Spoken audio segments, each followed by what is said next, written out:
तो मेरी युक्ति काम कर रही है। इन सब का सम्मोहन टूट रहा है। महावीर षटभु से उठाए, चक्र सो तीव्र गति से घुमाए।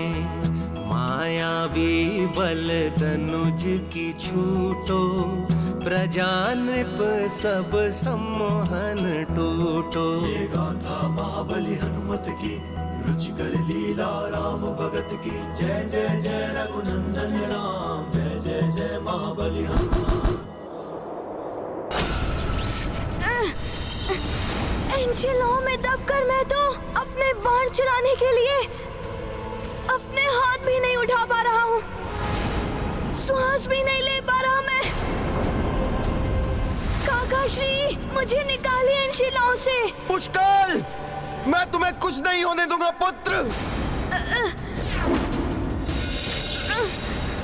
रघुवंशी, चलाओ शिलाओं पर बाण। तुम्हारा बाण हर लेगा उस बालक के प्राण। शिलाओं में पिसकर श्वासें घुट जाएंगी बालक की। उसकी उद्दंडता का दंड मिल जाएगा उसे।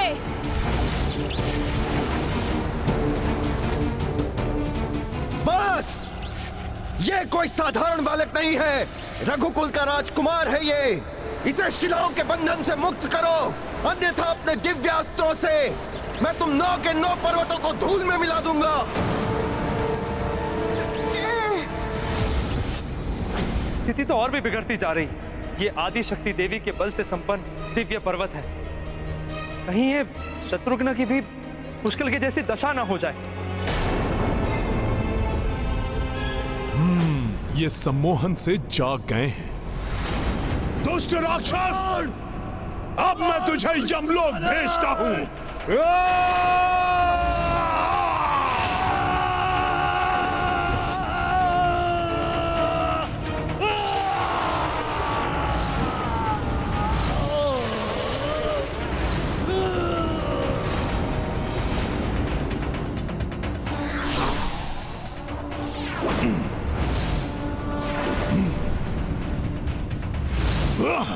ये तो भयानक वानर है। कहीं ये हमारे महाराज सुमत पर आक्रमण न कर दे। प्रणाम माता। ये मैंने क्या किया? अधिक उतावलेपन में आकर अपने पांव स्वच्छ किए बिना ही भीतर आ गया। किंतु हुआ क्या था? प्रणाम महाराज। प्रभु श्री राम की सेना उनके अश्वमेध यज्ञ के अश्व के साथ हमारे राज्य की सीमा पर पहुंचने ही वाली है। हाँ, श्री राम के अश्वमेध यज्ञ का अश्व।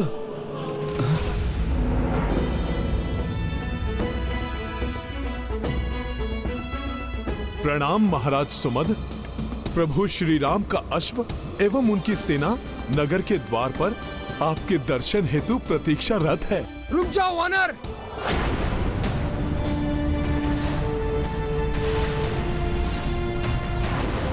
महाराज से दूर ही रहना, अन्यथा। हाँ, महाराज के समीप मत जाना। क्षमा सैनिकों, मैं शत्रु भाव से नहीं आया हूं यहाँ। मैं तो प्रभु श्री राम का एक तुच्छ सेवक हनुमान हूं। महाराज सुमत से नगर में प्रवेश करने की अनुमति लेने आया हूं।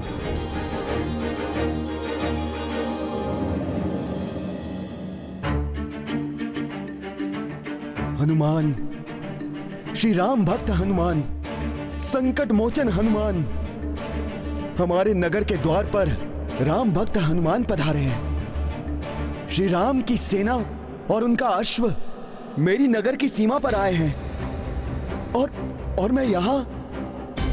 मुझे तो आपके स्वागत के लिए नगर के द्वार पर होना चाहिए था। ये मुझे क्या हो गया था? महाराज सुमद, आप तो श्रेष्ठ भक्त हैं, उत्तम धर्म का पालन करते हैं, किंतु उतावलेपन में आपसे तनिक सी भूल हो गई थी। आप अपने पांव स्वच्छ किए बिना ही मंदिर में प्रवेश कर गए। जिससे मायावी असुर निकुंभ को आप पर नियंत्रण करने का अवसर प्राप्त हो गया था। मैं तुम्हें अंतिम चेतावनी देता हूं पर्वतों, कुमार पुष्कल को शिलाओं के बंधन से मुक्त करो, अन्यथा मैं तुम सबका ध्वंस कर दूंगा। तुम्हारे सभी दिव्यास्त्र विफल हो जाएंगे रघुवंशी। हमें साधारण पर्वत समझने की भूल मत करना। 9 दुर्गा की शक्तियां समाई हुई है हम में। यदि हमारी आज्ञा की अवहेलना करोगे तो मात्र वो बालक ही नहीं, तुम और तुम्हारी संपूर्ण सेना भी दंड भोगेगी। तुम्हारी भलाई इसी में है कि यहाँ से लौट जाओ। क्षत्रिय कभी पीठ दिखाकर नहीं लौटते। रघुकुल के योद्धा हैं हम, बड़ी से बड़ी बाधा भी हमारा मार्ग नहीं रोक सकती। तो तुम ऐसे नहीं मानोगे रघुवंशी। उचित है, अब भुगतो अपने हठ का दुष्परिणाम।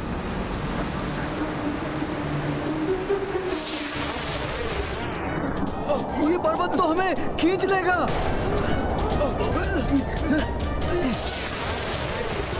अश्व की रक्षा करो। एक दूसरे का हाथ पकड़कर अश्व को घेर लो। अश्व की रक्षा करनी है हमें।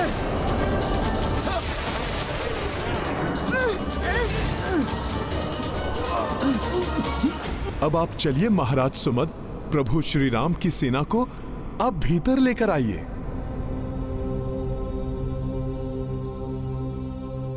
ये कैसा पाप हो गया मुझसे? आप सब वहां कष्ट में थे और मैं यहां सो रहा था। ऐसे में मैं कौन सा मुख लेकर राजकुमार शत्रुघ्न के पास जाऊं? उठिए महाराज सुमद, इस विषाद से निकलिए महाराज सुमद। प्रतीत हो रहा है आपके नगर के रक्षक पर्वत पुनः क्षुब्ध हो उठे हैं। आप चलकर उन्हें रोकिए। वो तो धर्म कार्य में बाधक बन बैठे हैं। देवी की शक्ति से संपन्न वे पर्वत कहीं कोई अनिष्ट न कर बैठे। आप मेरे साथ शीघ्र चलिए। चलिए महाराज।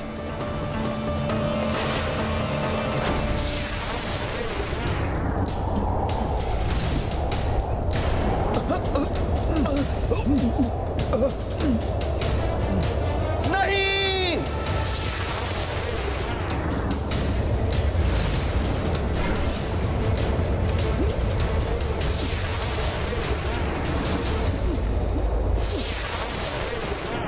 तुम रघुवंशी हो या किसी भी वंश के हो, किंतु नगर में ना तो कोई शत्रु प्रवेश कर सकता है, ना ही कोई शत्रु हमसे बचकर जा सकता है।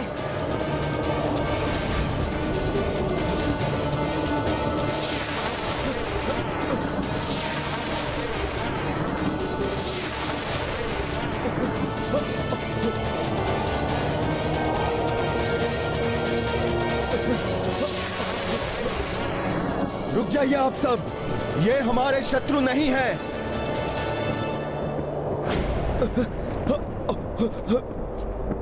इन्हें पहुंचाया गया कोई भी कष्ट या किसी भी प्रकार की क्षति मुझे पाप का भागी बनाएगी।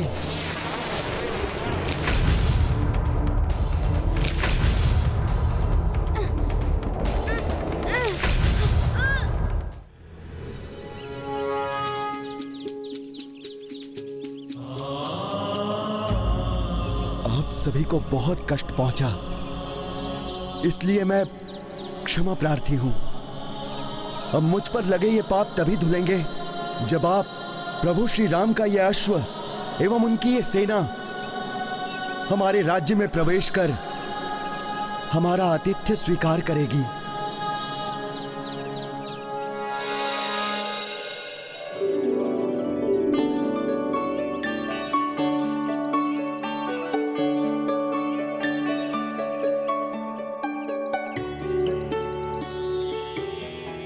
आइए, अश्वमेध यज्ञ के पूज्य अश्व, आपका स्वागत है।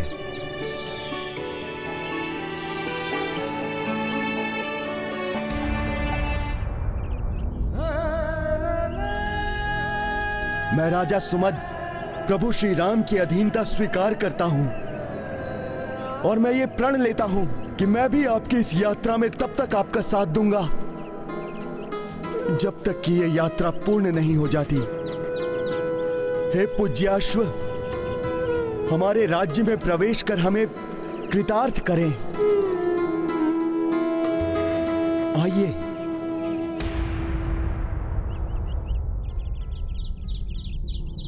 हे प्रभु श्री राम, मेरी छोटी सी भूल का इतना बड़ा दंड मत दीजिए प्रभु। प्रभु मुझ पर कृपा कीजिए, प्रभु मुझ पर कृपा कीजिए।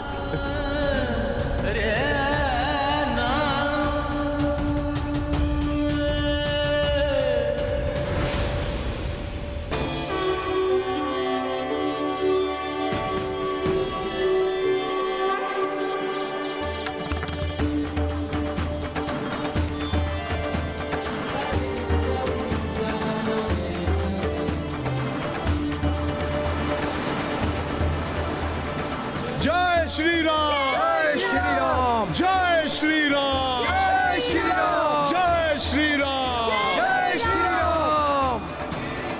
बल, विवेक, विज्ञान निधाना है हनुमान। अपनी बुद्धि एवं बल से उन्होंने इस विकट परिस्थिति से भी सबको उबार लिया। अन्यथा मैं तो राजा सुमत को दिए हुए वरदान के कारण विवश थी।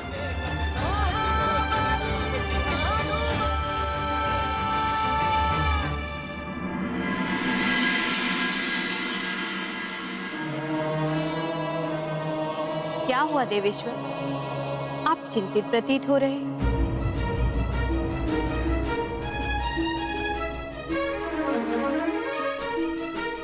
क्या अश्व पर पुनः कोई संकट आने वाला है स्वामी? हाँ देवी, धर्म कार्यों में अनेकों बाधाएं आती हैं।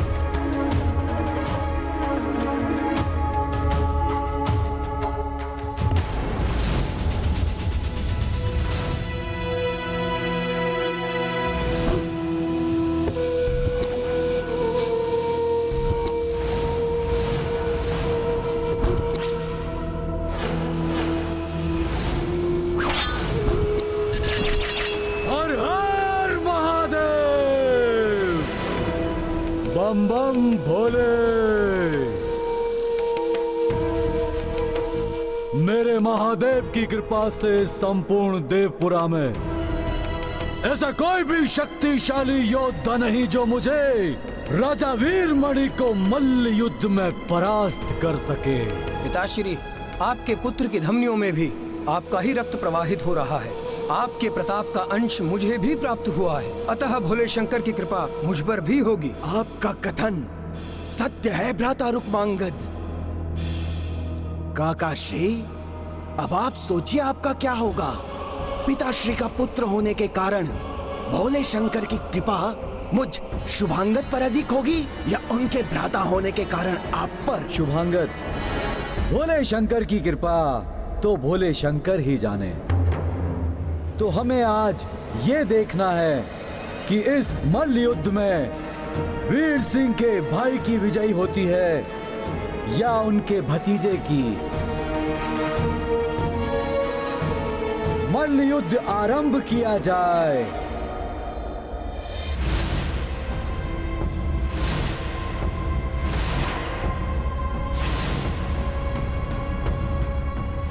हर हर महादेव।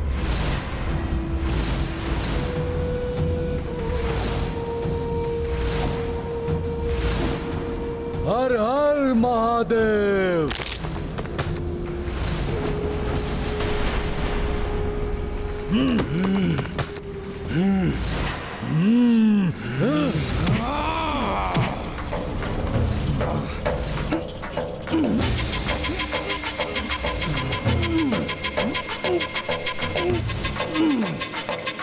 हर हर महादेव।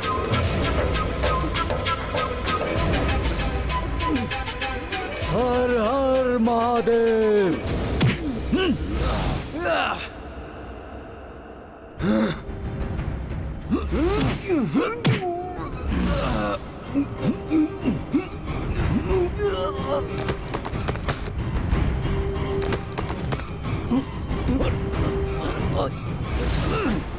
हर हर महादेव, हर हर महादेव।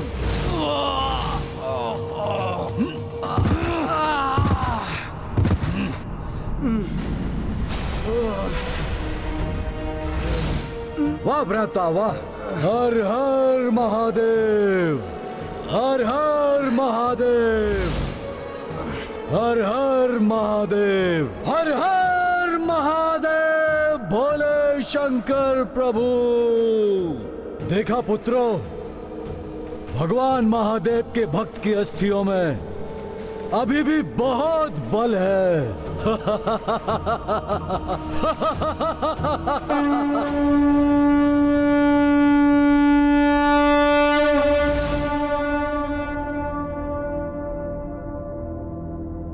ये श्रृंगी नाद, ये नाद मात्र तो संकट के संकेत के रूप में बजाया जाता है।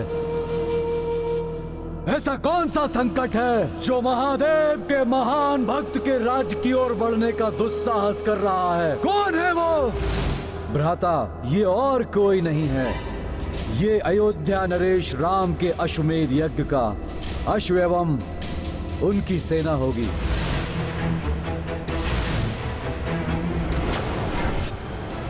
गुप्तचरों ने उनकी इस ओर आने की सूचना दी थी। काकाश्री, ये वही राम है ना जिसे सब नारायण का अवतार मानते हैं? होगा वो नारायण का अवतार, है तो वो नर ही ना। हम भी संहार करता महादेव के परम भक्त हैं। राम हो या परशुराम, हमारे समक्ष कोई भी शक्ति अधिक देर तक टिक नहीं सकती। ये सत्य है भ्राता, किंतु अभी करना क्या है? उस राम की अधीनता स्वीकार करनी है या अपने राज्य की प्रतिष्ठा के लिए उस अश्व को रोकना है? पिताश्री, अश्व को रोकेंगे हम। आज्ञा दे मुझे, मैं उनके अश्व का ऐसा हरण करके आऊंगा कि उन्हें कुछ ज्ञात ही नहीं हो पाएगा। नहीं, वो क्षत्रिय है, महादेव की महाकृपा है हम पर। उस अश्व का हरण नहीं करेंगे, हम उनके नेत्रों के सामने से उस अश्व को यहाँ लेकर आएंगे और अपने बाहुबल से उस राम की सेना को पराजित करेंगे और उन सभी को यहाँ से वापस भेजेंगे हम। हर हर महादेव। ऐसा ही होगा पिताश्री, मैं अभी आता हूँ। रुक जाओ रुक्मांगद, मेरे महादेव से परामर्श तो कर लो, उनका आशीर्वाद तो ले लो।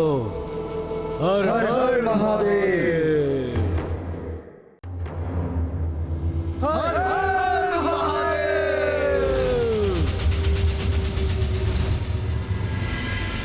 ये तो अच्छा हुआ कि राजा वीरमणि आपसे परामर्श लेना चाहते हैं। अब अवश्य ही आप उन्हें समझा देंगे कि जीव मात्र का कल्याण ही इसी में है कि वो प्रभु श्री राम का शरणागत बन जाए। श्री राम का नाम सुख एवं मोक्ष का परम साधन है। ओम नमः शिवाय, ओम नमः शिवाय, ओम नमः शिवाय, ओम नमः शिवाय, ओम नमः शिवाय। भोले बाबा के मंत्रों की ध्वनि प्रतीत हो रहा है देवपुरा के राजा वीरमणि भोले बाबा के भक्त हैं। हाँ हनुमान जी, महाराज वीरमणि शिव जी के महान भक्त हैं। शिव जी की विशेष कृपा है उन पर। वो जब भी शिव जी का आवाहन करते हैं, शिव जी स्वयं दर्शन देते हैं उन्हें। ओम नमः शिवाय।